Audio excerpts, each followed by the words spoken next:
channel ka lo lom la bek chuwa RJ Story YouTube channel min thir sak thin tu te like min pek sak thin te comment lo ti thin te le share te ti thin te ni zawa chung alom tu sei tu na chuanin thil dang dai mai rong bol na chung chang rong bol na lam ve thung kan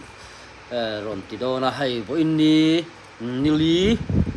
mai nili mo mai nili sang ni som ni panga hi Mizoram BMP Day ani amar so MBMP Day ang hen kan kalpui chi alo BMP Day ani hela hianin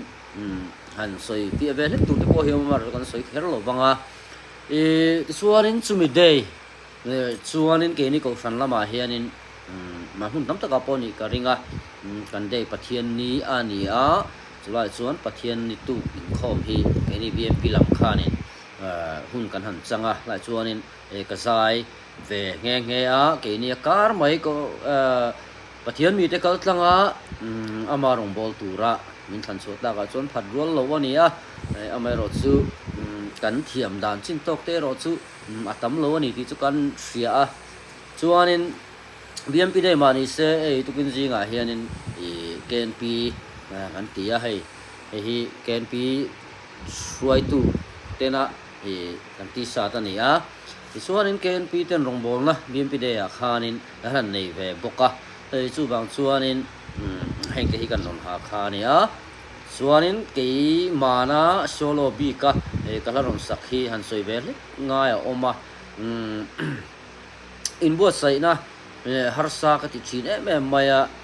ti chuanin tunkar chho liam chowa khanin hei puronal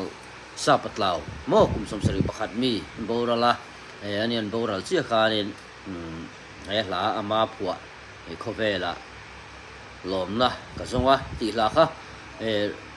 kan ngai thak khan ka ruwa omut maya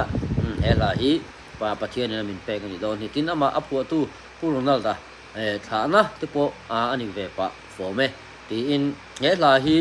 kan tum tatop mai ni chuanin YouTube lama te track te dikhan kan tia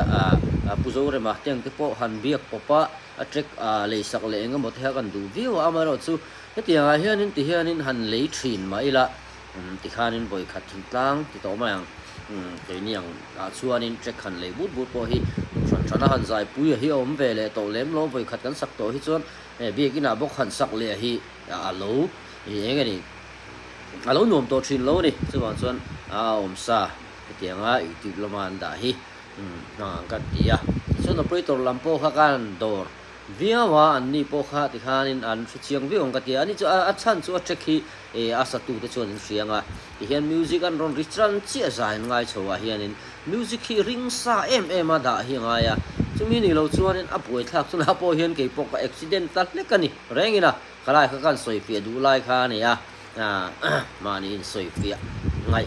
ve chang hi oma kan dik lo kan thiam lo na ngoi mani se khatianga han in soi fi ave chim kha thave tin ke hi confuse lu tuka zai thin hi ka nia tin ka zai khat ma ve ina kum te lo pa ve to ei tuna bo ka zai na po hi kan sianga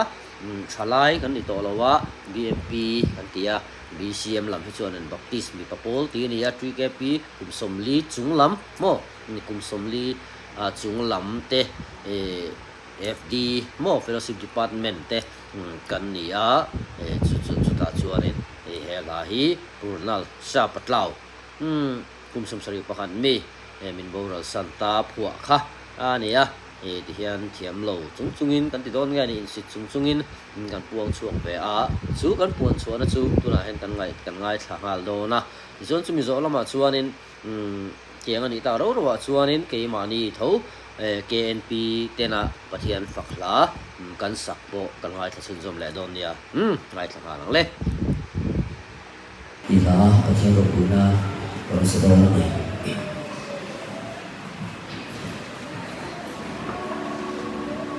Covela la casa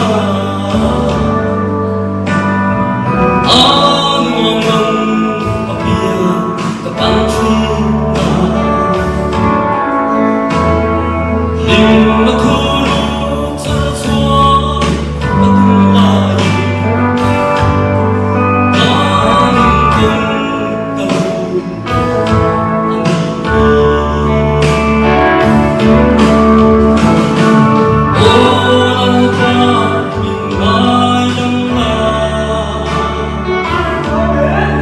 Ê